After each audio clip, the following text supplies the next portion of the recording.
transmission, nightly news tonight, 7 o'clock Central. Here's Jakari Jackson. Jakari Jackson here, going to talk to you guys today about some fraud. Now, we know that there's been a lot of natural disasters in places like Texas, Oklahoma, I'm sure other parts of the country as well. This is just a part of country that I'm in.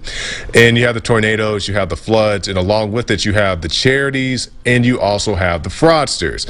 And sometimes it's hard to figure out who is who, because there are plenty of people saying, hey, give me money and I'll donate it to the victims. And some of these people are on the up and up, but sometimes they're not. And it's not always the people you think. We have this article out of ProPublica, how the Red Cross raised $500 million for Haiti and built 6 homes. That's right, with $500 million in aid.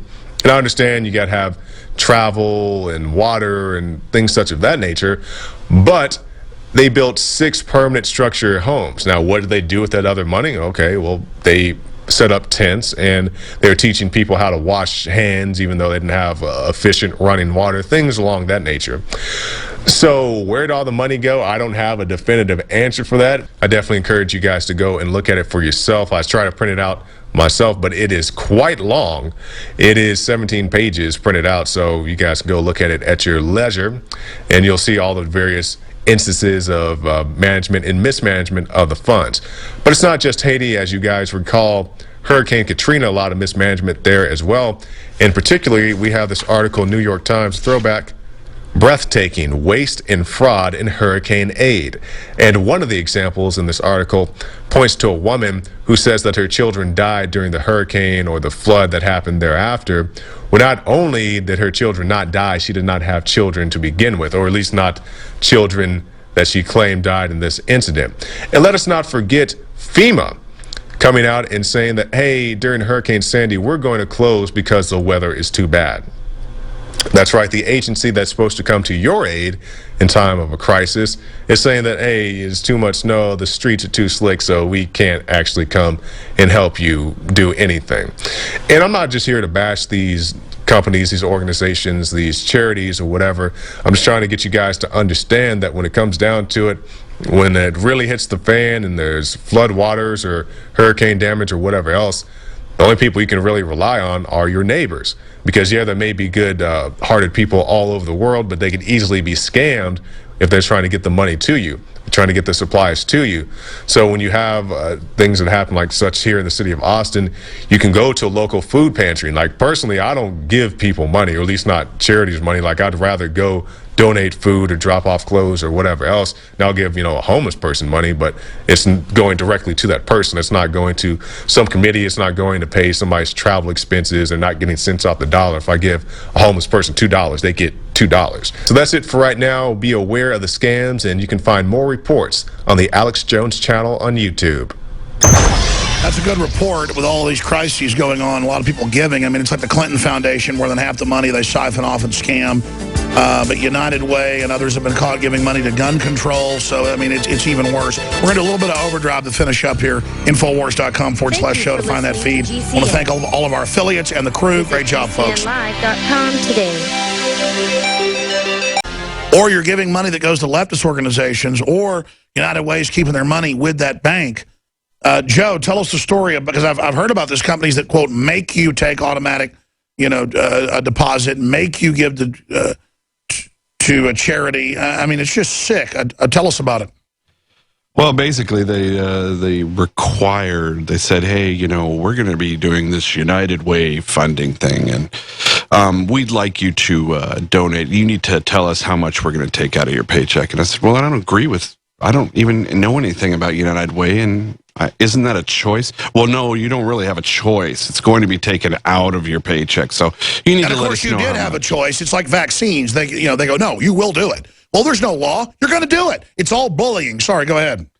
No, you're correct. It was kind of looked down like, well, if you don't give, I don't know if we can still have you around if you don't want to participate with our the bank and how we do things. What bank was it? First Interstate Bank in California, which is no longer a bank anymore. I don't want to just make this a leftist right thing, as the right has its own problems. We were just covering that with Bush and stuff earlier. But there's this new totalitarian left where they've got the moral high ground, so we'll take your kids to a sex shop if we want when they're 11, or we'll make you give to United Way. That is a whole leftist thing, because they're not leftists. They are these totalitarians. I mean, I know a lot of liberals that are the coolest, smartest people you can imagine. Now, I disagree with them on, like, abortion or, things like that, but overall, they're smart, informed, loving people. I just disagree with some of their views, but it's like that professor said, I'm scared of my young liberal students in that article yesterday. I mean, it's like the Red Guard. They're like, you will do it. Shut up. White people are inherently bad. And then it's all financed by big mega banks that just want us all at each other's throats. That's the point, is that they're just conduiting this entire deal into a huge, giant mess, while mega corporations write the laws that then get adopted in secret in things like the TPP. And I mentioned this earlier. I'm going to cover it now briefly. TPP email shows CEO joked about making royalty payments to U.S. officials. These are our rules, bragged chemical company boss. The emails released under Freedom of Information Act requests show how one chemical CEO was so pleased with the rules being set by the Trans-Pacific Partnership trade deal that he joked about making a royalty payment to the U.S. government officials before bragging, these rules are our rules, close quote. 400 pages of confidential emails between industry advisors and the USTR officials were obtained by the Intellectual Property Watch, the USTR Office of the United States and Trade Representative, and the U.S. government agency responsible for developing the United States trade policy. And, of course, it's all chaired with people from the companies who then shut down their competition. That's my biggest issue. And they don't, again, do this for America. They do it for globalist corporations. One of the emails was written to Jim DeLacy of Fanwood Chemicals, a company that provides technical marketing, direct sales, manufacturing, regulatory services to the chemical industry. Addressing to the USTR, Barbara Weisel, should be Weasel, the email states emphasis, hi, Barbara. John sent through a link with the P4 agreement. They get to see it, not us. I've taken a quick look at the rules of origin. Someone owns USTR royalty payment or owes them. These are our rules. They will need some tweaking, but will likely not need major surgery. This is a very pleasant surprise. I will study more closely over the weekend.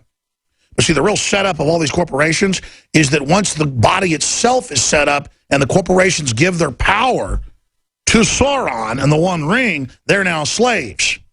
See, the ring race think they're going to get power. They become slaves when they put their rings on. You understand?